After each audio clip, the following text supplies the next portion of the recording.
जय सिया राम दोस्तों आज मैं आपको श्री रामचरित मानस की कथा।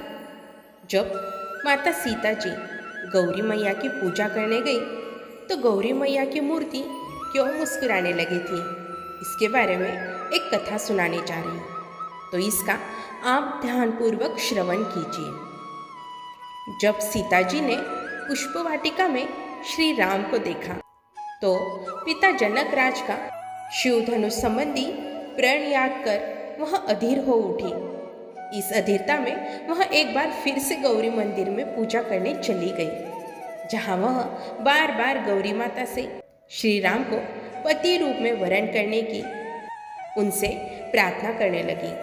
उनकी अधीरता देखकर माँ पार्वती हंसने लगी और यह हंसी प्रतिमा में भी उभर आई। आखिर माँ पार्वती क्यों मुस्कुराई, तो चलिए जानते हैं। श्री रामचरितमानस लिखते हुए संत तुलसीदास ने कथाओं का समुद्र तैयार कर दिया है। ऐसा कहना इसीलिए भी ठीक है कि तुलसीदास लिख तो राम कथा रहे हैं, लेकिन पात्र के साथ एक न एक कथा चल ही रही है। श्री राम कथा में कई बार ये तथ्य सामने आया है कि श्री राम विष्णु के अवतार हैं और माता सीता खुद महालक्ष्मी है। इस तथ्य को एक और प्रसंग में साकार होते हुए भी देखा जा सकता है। जब सीता जी गौरी पूजन के लिए गई हुई थी और बार बार माँ पार्वती से श्री राम को जीवन में वरण करने का आशीर्वाद मांग रही थी। पुष्प वाटिका में श्री राम को देखकर अधीर हो गई सीता जी। पुष्प वाटिका में जब सीता जी ने श्री राम को देखा ना, तो उन्हें बार बार देखते हुए उनका मन अधीर होने लगा था और उनके प्रति प्रेम बढ़ने लगा था। इसी दशा में वह अपने घर लौटने लगी, लेकिन बार बार बहाने से पीछे पलट पलट कर देखने लगी थी। ऐसा करके उनके मन में प्रीत और भी बढ़ती जाती थी। जब सीता जी अपने भवन को लौट रही थी, ठीक इसी समय उन्हें पिता का प्रेम भी याद आ गया। उन्होंने धनुष उठाने वाले के साथ ही विवाह की प्रतिज्ञा रखी है।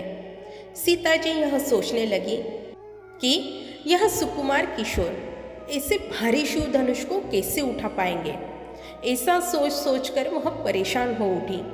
इस तरह परेशान होकर वह अंदर चली गई और अंदर माँ गौरी से प्रार्थना करने लगी। और इसी अवस्था में सहेलियों का हाथ छुड़ाकर गौरी मंदिर की ओर दौड़ती चली गई।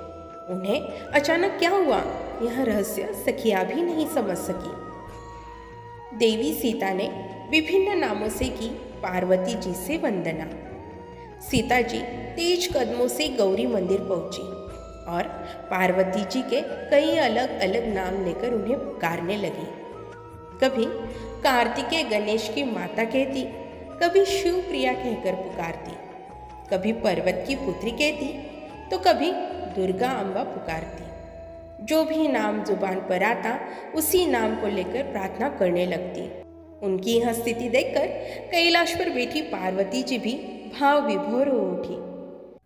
संत तुलसीदास ने उस समय एक चौपाई लिखी।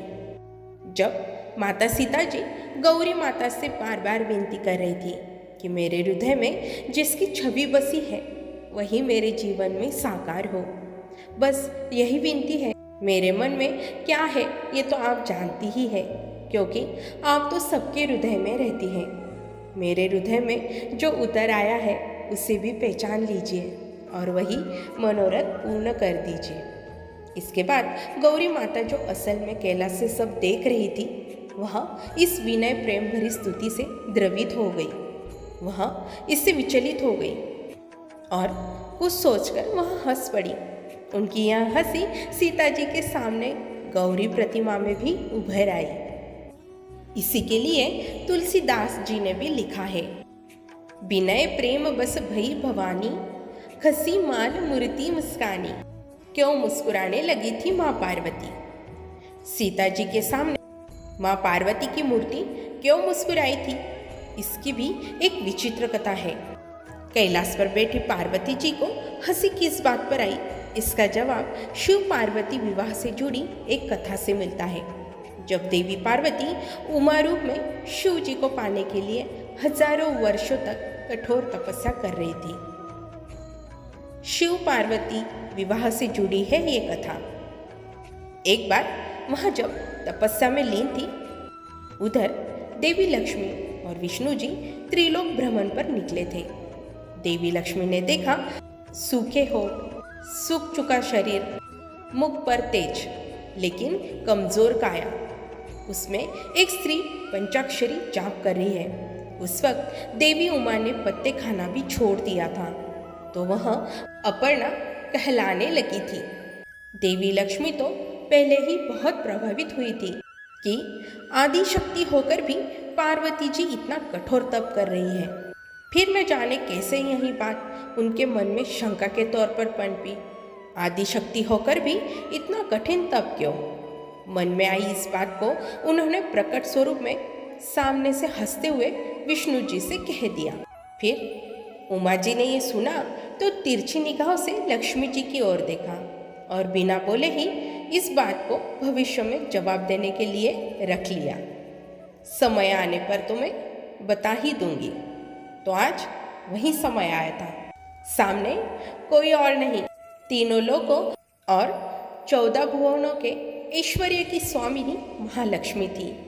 वरदान और श्राप खुद जिनकी इच्छा से फलते हैं, वही आज मानव रूप में इतनी विनती कर रही है। खुद सीता जी को भी ये बात ध्यान में आ गई थी और सकुचाते हुए उन्होंने माता के कंठ से गिरी माला को प्रसाद समझकर सिर से लगाया। इसके बाद गौरी माँ ने आशीर्वाद स्वरूप उन्हें अंतर्मन से आवाज दी और कहा कि हे सीता, मेरे सत्य वचन और आशीष सुनो। आपको वही वर प्राप्त होगा जिसकी कामना आप कर रही हो। मेरा ये वचन नारद मुनि के कहे वचनों की तरह ही सत्य और पवित्र है। इसके बाद माता सीता जी ने देवी के प्रसाद रूपी दिव्यमाला को उनका आशीर्वाद समझकर प्रणाम किया और उन्हें धन्यवाद देते हुए देवी पार्वती की जय करते हुए घर चली गई। जब सीता जी पूजा करने आ रही थी तो बहुत अधीर थी। वहीं जब सीता जी महल जा रहे थे तो वो बहुत ही प्रसन्न थी।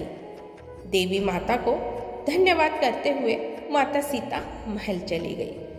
तो इस प्रकार दोस्तों, आज अपने श्री चरितमानस की कथा माता सीता जी गौरी पूजा करने गई तो मूर्ति मुस्कुराने क्यों लगी थी, इसके बारे में कथा सुनी है।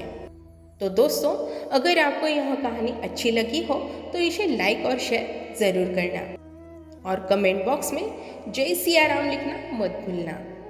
जय श्री राम।